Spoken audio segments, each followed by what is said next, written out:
What's up everybody, my name is PUBSKI, and today we will be going over what our priorities should be before and during a team fight. I hope you guys enjoy. Before a team fight, you want to set an objective for yourself, so you aren't just mindlessly wandering around the map wondering what to do. And there are 3 core phases that you should more or less always be in, and they are looting, rotating, and attacking. At the beginning of the game, as soon as you land from the dropship, you are instantly in that looting phase, unless you're trying to punch someone out, in which case you would automatically be in that attack phase. However, most games, as soon as you land, you'll probably be in that looting phase. You'll gather the necessary weapons, ammo, and heals until you feel comfortable for a team fight. Once you feel prepared to fight, you may shift to one of these 2 other phases, being the rotation phase, and then you might ask yourself, do I need to rotate in a ring, right? Or do I need to gain high ground inside the ring to get the best possible position? Or maybe you'll be into this attack phase where you might be thinking to yourself, now my objective is to look for enemies to get some kills, KP, damage, level up my Evo shield, and so on and so forth. If you feel like you're getting a little lost mid-game, try to think to yourself, should I be looting right now? Should I be rotating? Or looking for a fight? This will help you set a clear objective and keep you proactive throughout the game. Now it's time to think about what you should be doing during a team fight. When I enter into a gunfight, I think about 3 main points, and that is cover, high ground, and the legends that we are versing.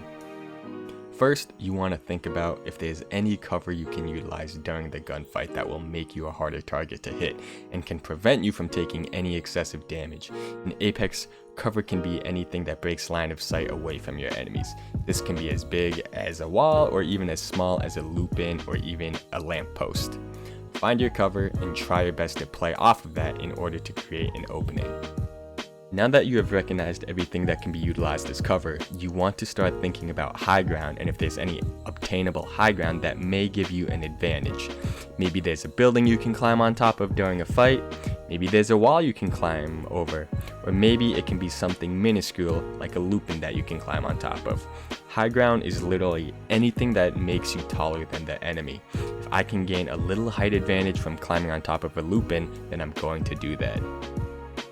However, you want to keep in mind what is better for this situation that I'm in. Is taking high ground better, or is taking cover better? High ground won't mean much if you can only see the enemy's head and they can see your entire body. Likewise, cover won't mean much if the enemy can see over your cover because of their high ground. Every situation is different, so make sure you think about which one might be more beneficial to you. The last thing that you want to be aware of is the legends that you are versing. Are there any abilities that you should be cautious of? Perhaps you want to force an enemy team to use their Gibby bubble. Perhaps you have to worry about an enemy team throwing their Horizon ultimate at you. Maybe you even have to worry about a Wraith trying to kidnap you with their portal. Being conscious of what legends you're going up against will help influence the way you should be approaching the fight. Are you able to predict where the Horizon will throw her ultimate? Will you be able to predict where the Horizon might use her gravity lift in order to obtain that high ground? Or will you be able to predict when the Wraith might phase so you can knock her before she's able to escape back to her team? Keeping track of all of these aspects will help give you an edge over your opponents. Alright, now let's take a look at another example of another 3v3 gunfight that me and my team encounter.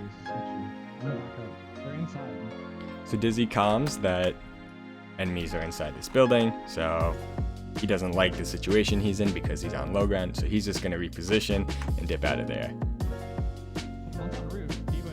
He tells me that one person is on roof, he has high ground, and right now he's focusing Dizzy, so I know that the enemy up top is looking to his left side. So in theory, I think, hey, he's on high ground, I obviously can't fight this person on height in the angle that I'm in right now, because if I take this angle and I actually take this fight, he's probably going to kill me.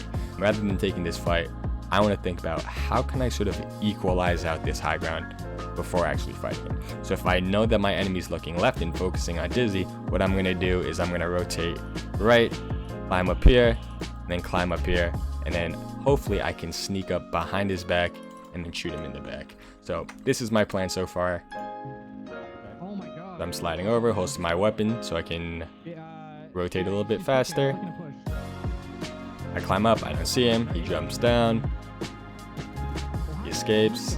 So now Dizzy, he calms that, hey, these enemies are starting to play aggressive on me, they're looking to push up, right? Because he's very, very low.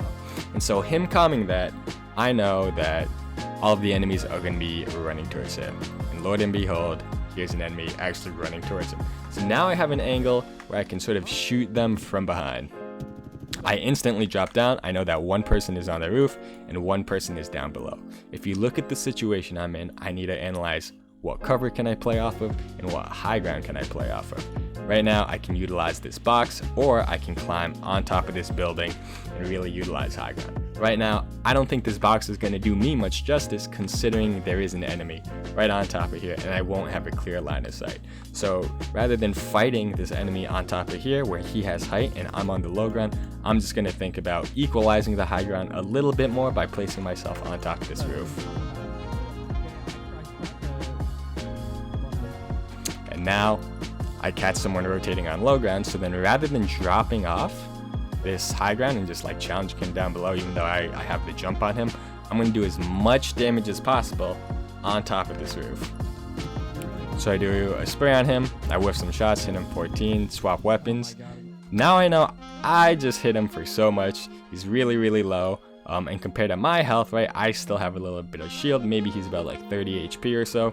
So now I don't have to stay on this high ground anymore, because I know this enemy's probably going to try and run away, right? Or at least he should, and he's probably going to run inside the building. So to prevent him from sort of resetting this fight or running away, I'm going to jump on him, right? He tries low queuing away, but I stop him.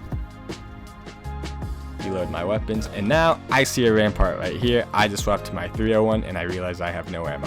So now I have to think about, all right, here's an enemy.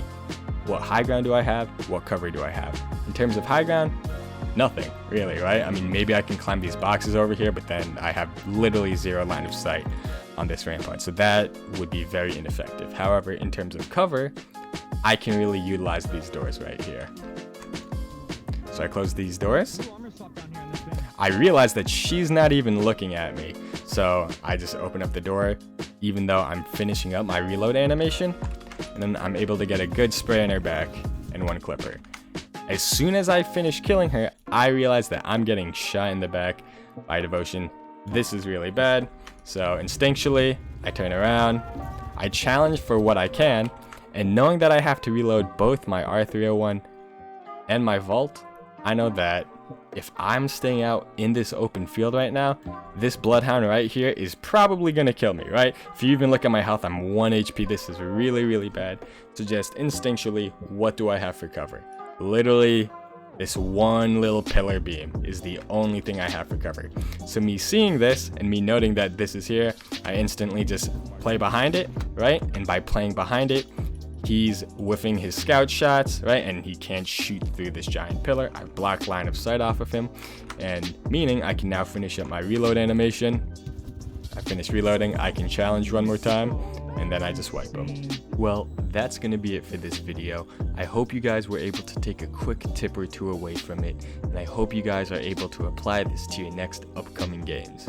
If you're interested, I stream on Twitch at PUBSKI from Monday through Saturday, starting at 9 p.m. Eastern to 3 a.m. Eastern.